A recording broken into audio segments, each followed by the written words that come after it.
Pakain mo na yung kapwa ng banana para magkaroon ng potassium. Ayan o. Fresh from the farm. Kahit walang farm. Kumain ka na, huwag ka nang pabebe. Mahilig pa nga. Ang itong Oreo na ito eh. Kaya napapahamak ito dito eh. No. Wala kang diabetes.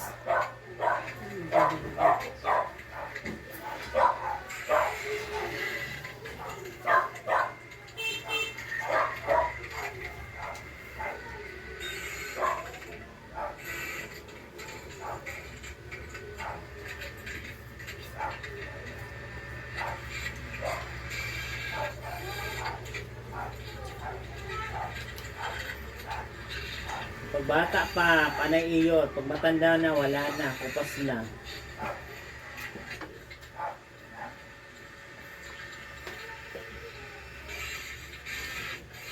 Hindi pa kami nagsaing. Sayang bahaw.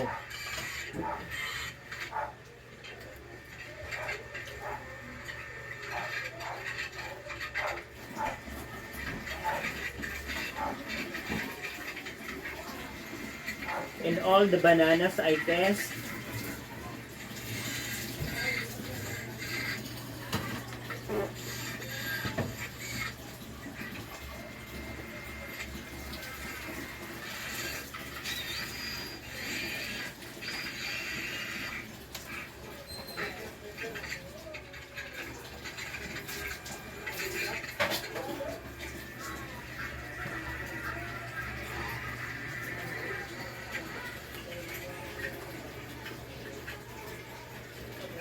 yung banana mo, oh, para magkaroon ka ng potassium. Lalo ko po. Lalo yan magkaroon ka ng putas. Potassium.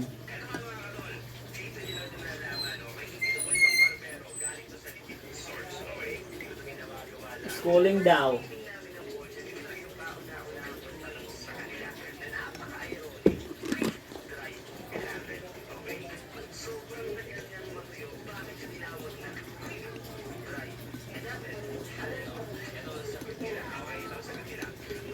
Schooling ka pa yun? Okay lang naman siya. Ha? Wag ako. Schooling pa eh. Your legal wife? Ha?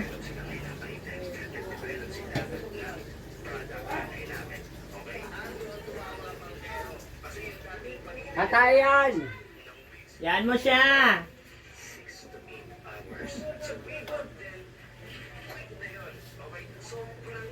Eh, brother.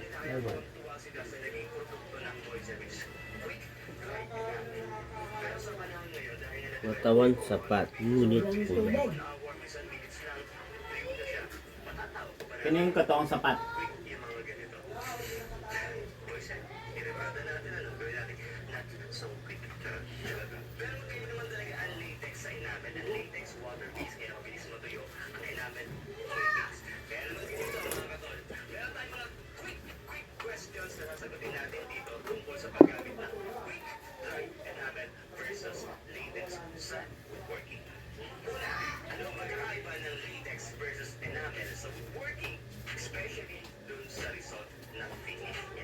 Ewan ko. Makapit yung ano eh namin.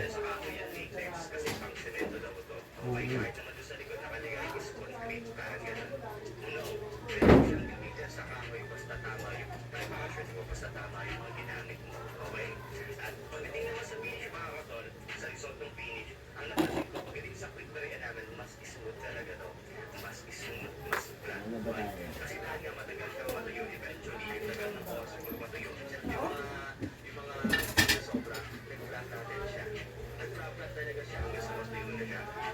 Alvin, di kinain broccoli.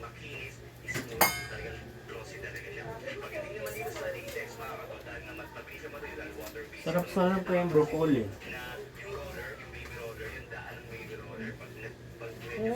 Kumain na. Hindi!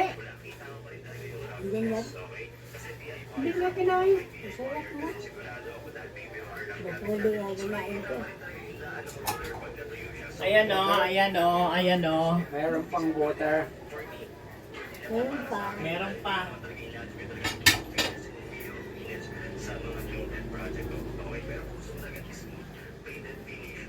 Nagabundok ito.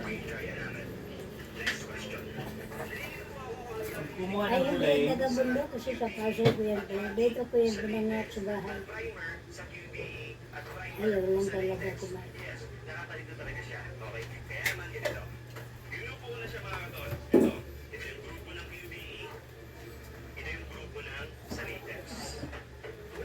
Ay, sabi.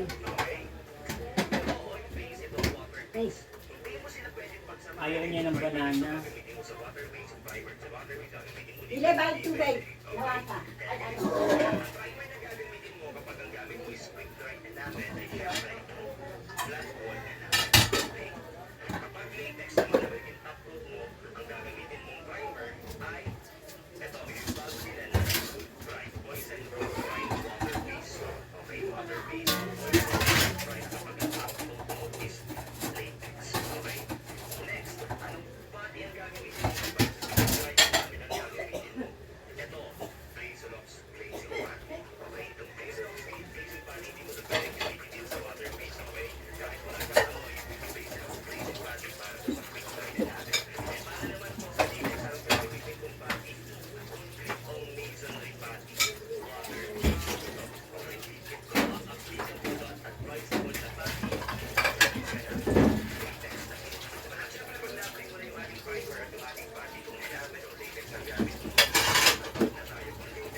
Takpan ng takpan.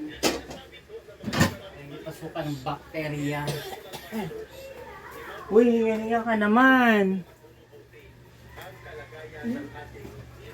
Inom-inom ka man na ng tubig. Puro ka na ng banana. Ay, sarap. Sarap ka dyan. Oo, mag-inom-inom ka naman ng tubig, uy. Hindi ka puro saging ka na mamaya. Hirapan kang tubae. Hoy, maganda ang taga ko sa umaga. Yung umaga ako nakain. Paano mo nasabi yon? Basta ako. bigyan ng matalas ang pagsusulit Patawang sapat. ng mga pang-ekonomiyang datos na ito. Pangalawa, bakit nagbibenta ng gold reserve ang ating gobyerno sa ilalim ni Marcos kung saan umabot po sa 25,000 kilos na mga gold reserve dahil nga 25 tons ito na ang value umabot sa 129 billion pesos. Wala na, nandun na sa ano, sa abroad. Ang ating ekonomiya ay bakit patuloy po ang pagbebenta ng mga assets and mga ari-arian ng ating pamahalaan. And even this year, by early January, ay binanggit ni Finance Secretary Ralph Recto. Wala tayong magagawa dyan. Gusto niya ibibenta pa yung Philippines, China. Sabihin ka na yan. Bahala na sila. Kaya relax na lang kayo.